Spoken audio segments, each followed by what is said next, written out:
hindi maikakaila kapag pinagsama ang husay, karisma at mahusay na samahan. Siguradong aabangan ng publiko ang resulta.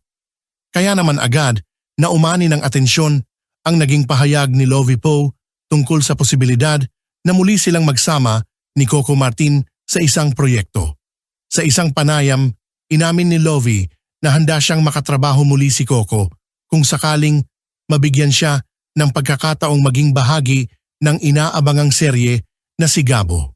Para sa aktres, isang karangalan ang muling makasama ang isa sa pinakamalalaking pangalan sa industriya, lalo na't napatunayan na niya noon kung gaano kaganda ang kanilang samahan sa set. Ayon kay Lovie, naging napakagaan ng kanilang working relationship noong una silang magkasama. Isa raw si Coco sa mga artistang marunong makisama, profesional, at kayang magbigay ng komportableng working environment sa lahat ng kasama niya sa produksyon. Malaking bagay ito para kay Lovie dahil naniniwala siyang mas lumalabas ang pinakamahusay na performance kapag maayos ang samahan ng buong cast at crew. Hindi rin itinago ng aktres ang matinding paghanga niya kay Coco, hindi lamang bilang isang aktor, kundi maging bilang isang direktor.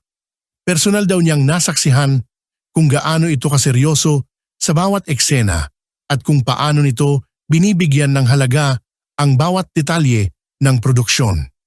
Mula sa pagbuo ng mga eksena hanggang sa pag-aalaga sa kanyang mga kasamahan, kapansin-pansin umano ang dedikasyon ni Coco sa kanyang craft. Dahil dito, nagsilbi raw itong inspirasyon kay Lovie bilang isang artista. Marami siyang natutunan mula sa kanilang nakaraang proyekto, mga aral na patuloy niyang dala sa bawat bagong hamon sa kanyang karera.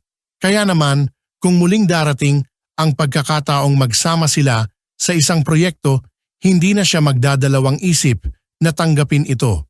Para kay Lovie, ang ganitong klaseng oportunidad ay higit pa sa simpleng trabaho. Isa itong pagkakataon upang lalo pang mapaunlad ang kanyang kakayahan, mapalawak ang kanyang karanasan at muling makatrabaho ang mga artistang kanyang nirerespeto. Sa kasalukuyan, wala pa umanong formal na alok o kumpirmasyon kung mapapasama nga siya sa Sigabo. Gayunpaman, nananatili siyang bukas sa anumang posibilidad. Handa siyang sumabak sa panibagong hamon, lalo na kung ito ay may magandang kwento at makakasama ang ilan sa pinakamahuhusay na talento sa industriya.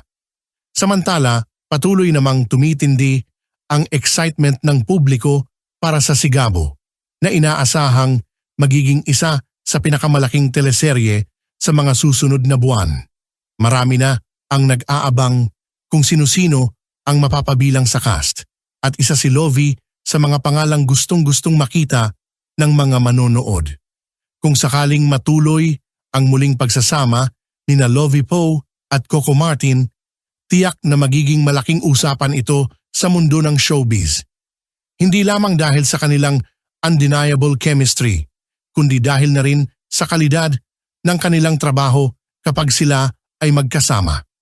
Sa huli, isang bagay ang malinaw, kapag nagsanib puwersa ang dalawang mahuhusay na artistang ito, tiyak na muling mabibighani ang mga manonood. At kung magiging bahagi nga si Lovie ng Sigabo, walang duda na isa na naman itong proyektong tatatak sa puso ng sambayanang Pilipino.